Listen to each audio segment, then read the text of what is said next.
but it was the first teaser for The Force Awakens came out. And I was like, there's a friend of mine, an author, Chuck Wendig. Now, Chuck and I have known each other for a long time, and he actually, we have the same agent. And it was actually, he introduced me to his agent. And then I have her as my agent, and I have had since like 15 years.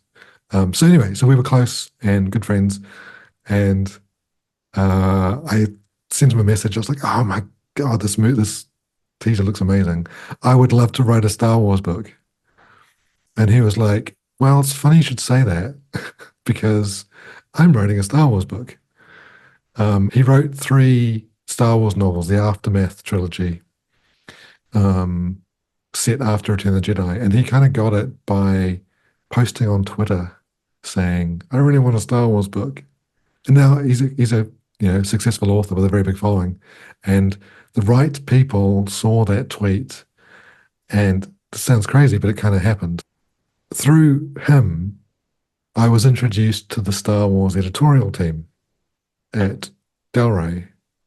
And apart from being friends, he liked my work genuinely and was like, well, yeah, you should write a Star Wars book. So he got me introduction to the editors, and which was extremely kind and gracious. And he did not need to do that at all. And it was at San Diego Comic-Con 2015 where I met the editor, Elizabeth Schaefer, and we had a drink. And she's like, okay, you want to write Star Wars? Well, there's no books available. We do so few a year. There's a million authors who want to write them. If you really want to do it, you're going to be waiting a very long time, and it's very hard work and doesn't pay very well, and it's terrible. You should definitely not do a Star Wars book. And I was like, that all sounds great to me. I'm happy to wait. But the point is, like she said, it's going to take 5 years at least. Like, you're going to be waiting, and like, you got to make sure you want to do it.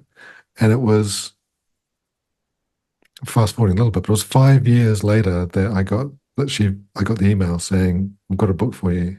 Do you want to do it? Now, before that, I did Stranger Things, and Stranger Things is the same publishing team as Star Wars. So it was a different editor, Tom Holler, but it was the same editorial team.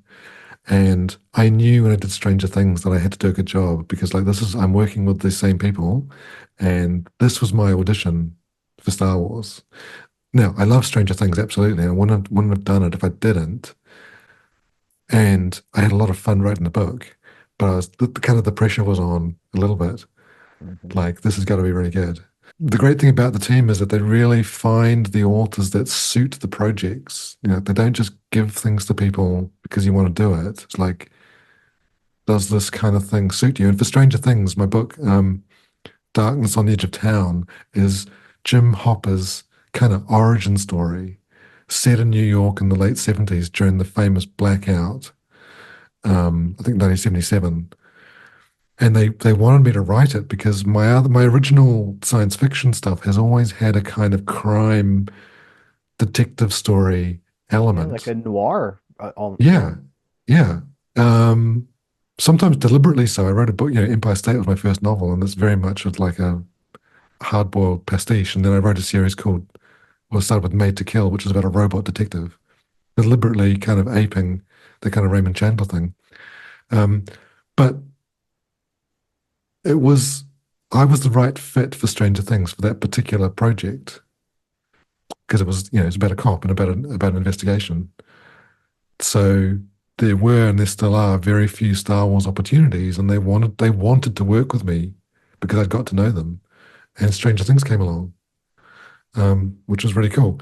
In between, or around the same time, I had done some Star Wars stuff. So they did a anthology from a certain point of view, which celebrated 40 years of A New Hope.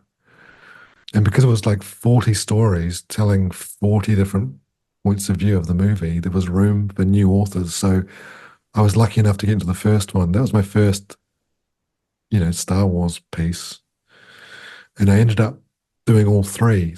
I'm one of 3 authors who are in all 3 of the From a Certain Point of View anthologies. And I also did a comic for IDW. They did a series called Star Wars Adventures. which was an all ages kind of connected miniseries. Um, and they needed like a sequel trilogy character short story. So I did one with Tally Lintra, who was an A-wing pilot from The Last Jedi, and she has this kind of little adventure.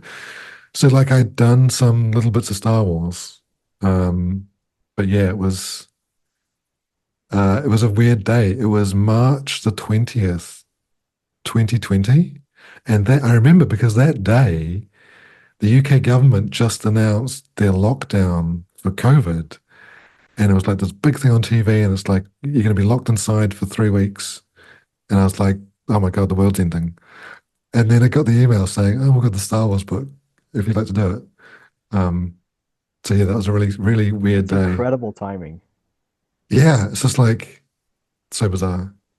But that book was actually the Mandalorian novel for the time of the TV series. And for various reasons, we ended up we couldn't do it in the end. But they had a kind of this backup idea, which was Shadow of the Sith. So it's like it's a whole kind of like it's been on for ages, and this whole thing. Okay, we're gonna have to cancel Mandalorian. Everyone's bummed, obviously, and they're like, well, we've got this other idea.